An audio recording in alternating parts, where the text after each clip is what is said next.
کسی گاؤں میں ایک غریب لکڑہارا رہتا تھا جو جنگل سے لکڑیاں کاٹ کر شہر میں بیچتا اور اپنا گزر بسر کرتا تھا۔ وہ بہت ایماندار اور محنتی انسان تھا۔ ایک دن وہ دریا کے کنارے لکڑیاں کاٹ رہا تھا کہ اچانک اس کے ہاتھ سے کلہاڑی چھوٹ کر گہرے پانی میں جا گری۔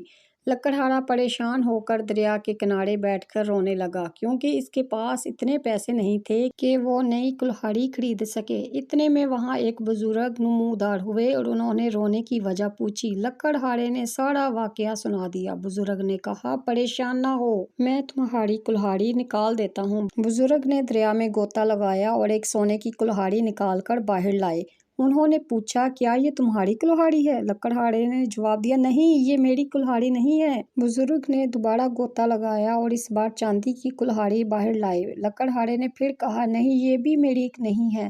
تیسری بار بزرگ نے غوطہ لگایا اور لکڑہارے کی لوہے کی کلہاڑی نکال لائے۔ لکڑہارا خوشی سے اچھل پڑا اور بولا، جی ہاں، یہی میری کلہاڑی ہے۔ بزرگ لکڑہارے کی ایمانداری سے اتنے متاثر ہوئے کہ انہوں نے انعام کے طور پر اسے سونے اور چاندی کی کلہاڑی بھی تحفے میں دے دی۔ لکڑہارا بہت امیر ہو گیا اور خوشی خوشی زندگی گزارنے لگا۔ جب اس کے ایک لالچی پڑوسی کو یہ بات معلوم ہوئی تو وہ بھی اگلے دن دریا کے کنارے گیا اور جان بوجھ کر اپنی کلہاڑی پانی میں پھینک دی۔ بزرگ پھر ظاہر ہوئے اور سونے کی کلہاڑی نکال لی۔